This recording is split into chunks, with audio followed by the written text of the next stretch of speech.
অবিজেপি শাসিত রাজ্যের মুখ্যমন্ত্রীরা যারাই নীতি আয়োগের বৈঠকে যোগ দিচ্ছেন না, কিন্তু মুখ্যমন্ত্রী মমতা বন্দ্যোপাধ্যায় দিচ্ছেন। কি বলেছেন আজকে মমতা বন্দ্যোপাধ্যায়, রাখবো আপনাদের সামনে।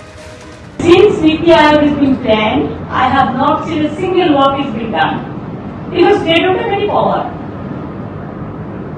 Earlier there was a planning commission. As a chief minister, I make choice. So that time I have seen there is a system. I should have bring my all the key officers and planning commission. They should have stay with the body, and then we deliver all the department wherever is necessary.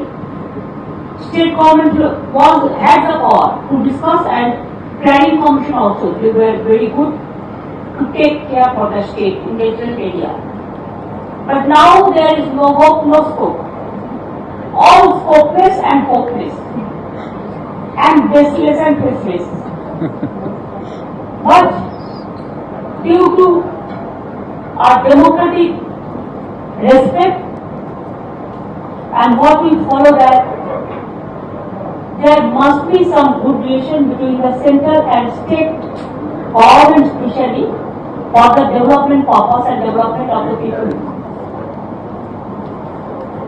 They say it's a cooperative federalism, but in practice it is totally biased politician, what I say, politician. অর্থাৎ মুখ্যমন্ত্রী মমতা বন্দ্যোপাধ্যায় বলছেন যে budget পেশের আগেই নীতি আয়োগের বৈঠকে যোগদান করার সিদ্ধান্ত নিয়েছিলাম। চা চক্রে যোগ দেওয়ার পর সাংবাদিকদের মুখোমুখি হয়ে এমনই জানিয়েছেন মমতা বন্দ্যোপাধ্যায়, সে কথাই আপনাদের সামনে রাখলাম। সমন্বয় নিয়ে প্রশ্ন তুললেন, অর্থাৎ কেন্দ্র রাজ্য সমন্বয় নিয়ে প্রশ্ন তুললেন মুখ্যমন্ত্রী মমতা বন্দ্যোপাধ্যায়।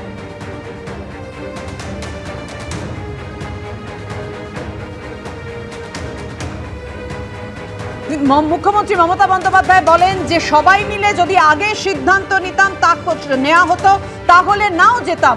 বাজেটে বঞ্চনার অভিযোগ প্রতিবাদ জানিয়ে কাল নীতি বৈঠকে মুখ্যমন্ত্রী মমতা বন্দ্যোপাধ্যায় বলতে দিলে বলবো, না হলে প্রতিবাদ জানিয়ে বেরিয়ে আসবো। কথা বলবো, আমাদের সঙ্গে রয়েছেন আমাদের প্রতিনিধি আশাবুল হোসেন। আশাবুল, মুখ্যমন্ত্রী মমতা বন্দ্যোপাধ্যায় বলছেন যে সবাই মিলে যদি আগে সিদ্ধান্ত নেওয়া হতো, তাহলে সিদ্ধান্তের পরিবর্তন হতে পারত।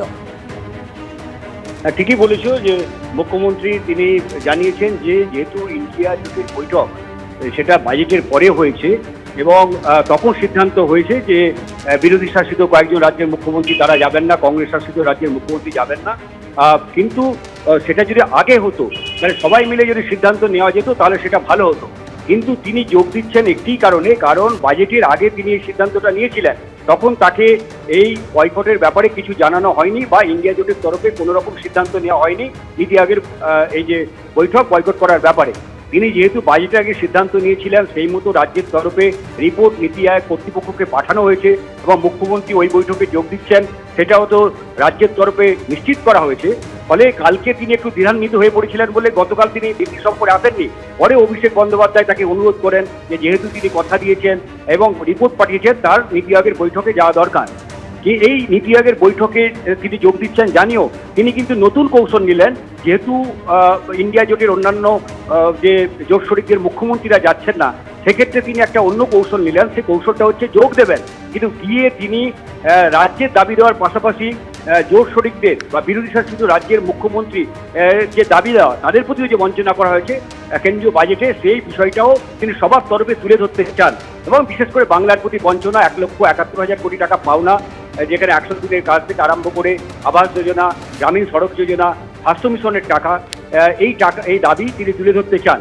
যদি তাকে তুলতে ধরার সুযোগ দেওয়া হয়, সেক্ষেত্রে তিনি বক্তব্য রাখবেন, ফলে তার বক্তব্যটা রেকর্ড হবে। কোথাও গিয়ে মুখ্যমন্ত্রী মমতা বন্দ্যোপাধ্যায়ের বক্তব্যে জোটের যে সমন্বয়, সেই সমন্বয় নিয়ে একটা প্রশ্ন চিহ্ন দেখা দিচ্ছে। কারণ মমতা বন্দ্যোপাধ্যায় তিনি বলছেন আগে সবাই মিলে সিদ্ধান্ত নিলে অন্য কিছু ভাবতাম।